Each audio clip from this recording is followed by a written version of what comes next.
Good evening and welcome back to Prime of Midlife. It is Monday evening, it is the evening of Storm Flores, and I am glad I live where I do. I am in quite a distinct valley, and the worst of the wind was between probably about 5 and 7. So I'm quite glad I got to work from home today because that saved me driving home in it. But apart from that, it's been not too bad. I mean, there's still some wind whistling, but this is Scotland. It's just a windy day now. The other thing that happened today, seemingly, there was, well, not seemingly, there's a report in the Daily Mirror today, which normally I never look at, but Patrick had told me about it. And it was the Labour MP, Pat McFadden, who is, I think, the Chancellor of the Duchy of Lancaster or something similar. And he had taken the Daily Mirror on a tour of the super secret critical incident room, or words to that effect.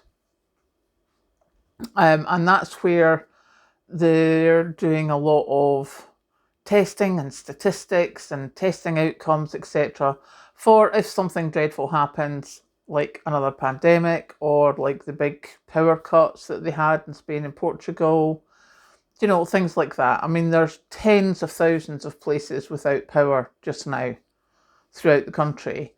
As I say, we're quite lucky in the valley. I looked at the power cut map and there's like one below us, one there and one there. So we're sort of in the middle of a triangle of power cuts.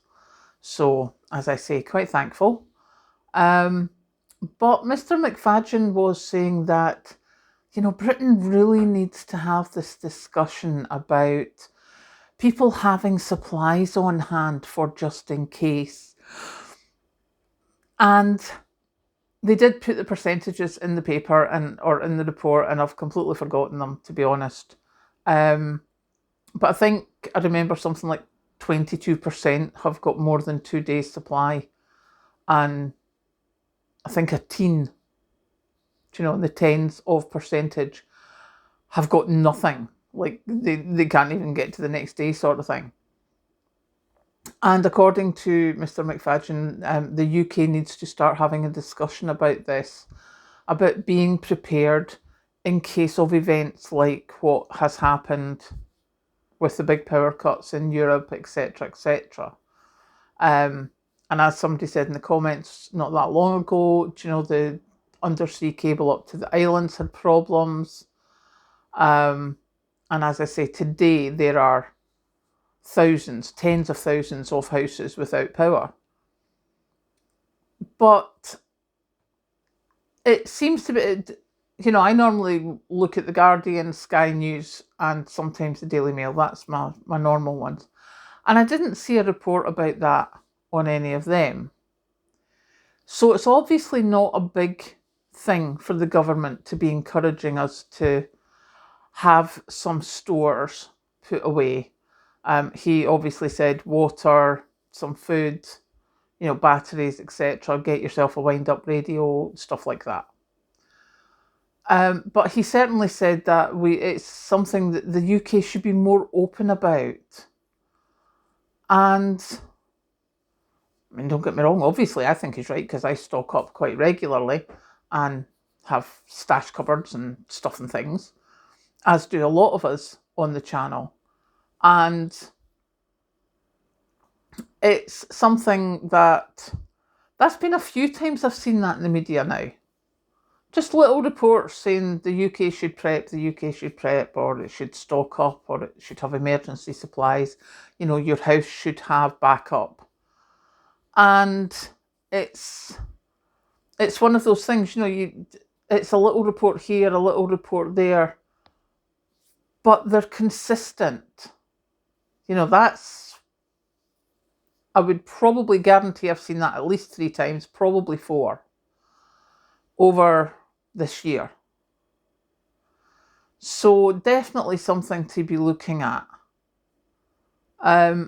Somebody said today, why did I fill the flasks? I filled the flasks because if I had a power cut, then at least I could still have a hot drink while I was working out how long the power cut was going to take, see if it was just a small area of the valley or whether the whole lot was out, because the wood burner obviously is not on in this heat, so I would be using the little gas stove. And I don't want to go and get everything out for a power cut if it's only going to be half an hour or 3 hours. That's why the flasks are there. That's why the power pack got charged, which I have now moved back to the sitting room. So yeah, that's why I filled the flask this morning, was just in case. You know, it's not a big deal to fill a couple of flasks. It's a complete pain to try and get a hot drink if your power goes out. So yeah, that's why I did the flasks. But yeah, I just thought to come and say to you, that's a few times now that I've seen in the national media somebody in the government saying that we should be talking more about being prepared, make sure that we've got stock of stuff in the house, etc., etc. And I think that's quite telling. And of course, you know, we do have to think that that big power cut in Spain and Portugal, which was quite awe-inspiring in its capacity to completely knock out everything. So yeah, that's what I'm telling you this evening. That's what I've seen. So now I am going to go and make myself a cup of tea with my kettle because I still have power. Hopefully the people round about in the towns round about will not be without power for too long. But I'm just thankful that my little corner seems to have gotten away quite easily. Although Kathleen did send me a few photographs of trees down and branches down as she was working today, as she was going round about the area. So, yeah. So I hope you're all safe and sound. As I say, we're Perthshire. It is quietening down here. Still windy, but just like a windy day in Scotland, not like it was about 5 o'clock. So fingers crossed everyone's okay. Take care of yourself, and I will catch you later.